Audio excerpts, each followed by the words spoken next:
these are some of the movies that I managed to watch in this year. Some old, some new, some that I tried to learn something from. Out of the recent movies that was released in this year, Fantastic Four, what I didn't like about that movie is that mainstream keep portraying outer worldly characters as though they were humans.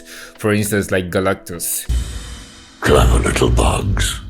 He comes to Earth and he's beginning to speak like he had been on Earth. I really cringe when I see that in movies. Characters that are supposed to be living in space somewhere and they are still behaving like human beings. Superman, I think, was also good. Superman and Fantastic Four, they have the same kind of look. They are both origin stories. Transformers 1 also, is still also an origin story. Some of the movies that are doing okay, they are more like, origin stories. Thunderbolts, Flow was released last year. But I got to watch it this year. X-Men 97. So X-Men 97 is a recent production, was produced this year, but the style and everything was from way back. The themes were very deep and well layered. With each progression of each episode, it just gets deeper, darker. It has only one season as of now. Thankfully, the season 2 has been greenlit. K-pop Demon Hunters. In terms of hero musical theme, it's not new, but to come at it from a different culture, I really was inspired by that. Who would have thought K-pop? K-pop is a thing, but to see it in this context, I for one had not seen it before in that way. So that was what made it very new for me. To top it up was the implementation of Sony's style. This style could easily be mistaken for the Machine vs. Mitchell bad guy style,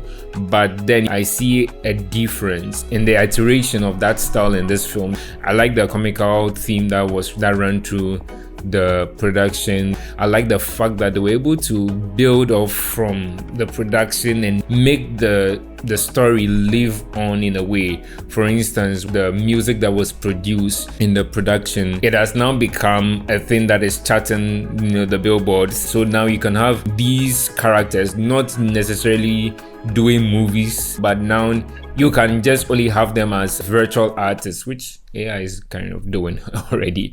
I also revisited some movies. I watched Lord of the Rings in full. I haven't watched Lord of the Rings, all the 3 parts before. There was a lot of reference that was being made to it by a friend. I watched it and I really loved it. I watched it and rewatched it again. Lord of the Rings is one cardinal movie in the film industry. The masterpiece. The length of one feature alone, that's crazy. I also revisited Paprika. If you haven't watched Paprika, you should watch as an animator. Watch Paprika. I also watched April and the Extraordinary World. April wasn't too full. I think it was released in 2015 or so, but the style was very nostalgic. Animations that inspired me, they are not mainstream productions, but they were really very inspiring. The collaboration between Overwatch and LE SSERAFIM, I really like that particular production for the trailer of that game. Was super cool.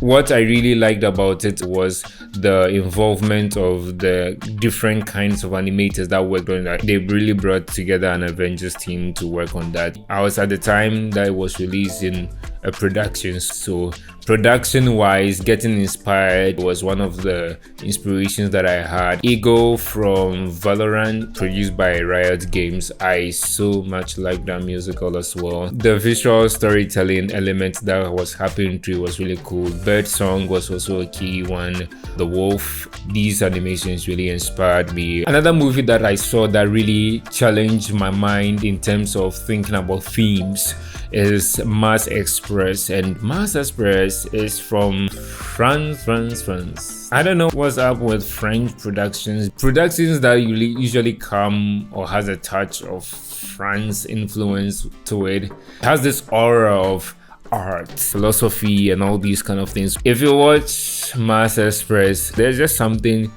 to the animation. There's a style to it that I really liked, but what makes me love that film is the genre, the subject matter, matured, complex themes like real issues. It's not trying to compete with mainstream. It's a different side of the animation world.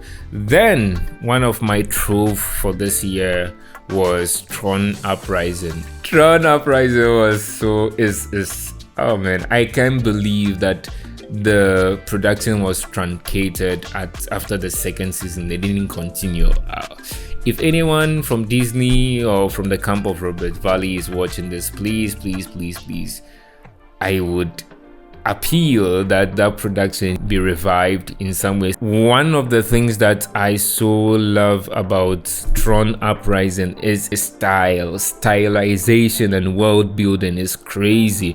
If you know anything about Robert Valley from Zima Blue and Love, Death, Robot World, his style is unique, and I like the fact that they were able to bring that style to mainstream, and they were able to bring that style not only to mainstream, but they brought it into 3D. Well, I think when people think of stylized animation, they may think of maybe some niche project or something like that, but with this, when you talk of stylization, it goes down to the way the characters move, the way they talk, their mannerisms, sinking all the way into the world building and the color palette. It's different. It's differently, how should I say it? It's different to the extent that it makes sense. Like the visual language, the way the world works in that whole series, the way the train moves, the way their vehicles, you know, the whole thing with Tron itself, but to see it in animation in this way, in 3D as of then, like I think it was in 2009 or so, it was really cool to see. If you haven't watched Tron Uprising, if you like stylized animations, something different, I think you'll like it. My top film, which happened to also be an animation feature that I watched this year, is Legend of High 2. My god, if you followed me, you know me with Legend of High. I watched the part 1, I think in 2021, 2022, thereabout. Loved it. It was so mind-busting. The characters, the storyline, it had every good thing in it. So that going down well in my film books, and then learning that part 2 was being released this year, I was just so over the top for it. So when it came out, I made way to watch it. And my god, it didn't disappoint. The storyline, check. Character development and presentation, mind-busting. I'll do a video separately on that. The action, the way, when I talk of action in Legend of High, like the way force and speed is, I don't know how these animators do it, but it's something to learn from. Yeah, but anyway, these are some of the movies, most of them animations, that I managed to see in the course of this year. I didn't do much of watching films this year, but in terms of the ones that I would like to watch, I think 2 of them come to mind: Zootopia 1 and 2. I haven't watched Zootopia 1 before, so I would like to watch that and continue on with the sequel, see how that one goes. I think it also would do well from the vibes that I'm getting out from it already. Then Neja 2, I would like to watch Neja 2. I've watched Neja 1, Neja Reborn. It was one of the films that I watched when I began to realize that, oh, Chinese also have their own section. They call it Doha. They have a strong link with Chinese mythology, and I believe one of the reasons why Neja blew the box this year, like seriously across board, is the fact that it comes from a novel background. Many people don't know so much about the Chinese culture, so it being put in an animation and shipped into the world gives everyone this kind of interest to see what is going on in there, or like what's the story about. It's not predictable like we have, you know, from our western side. Right now with movies coming from the western side of the world, you could easily tell like this is going to happen, this guy, it's so, you know, out there. So anyhow, next year I'm going to be making in-depth reviews on some of these animations that I touched on and share some of the things that I learned aside the few that I mentioned already. So until then, take care. Peace.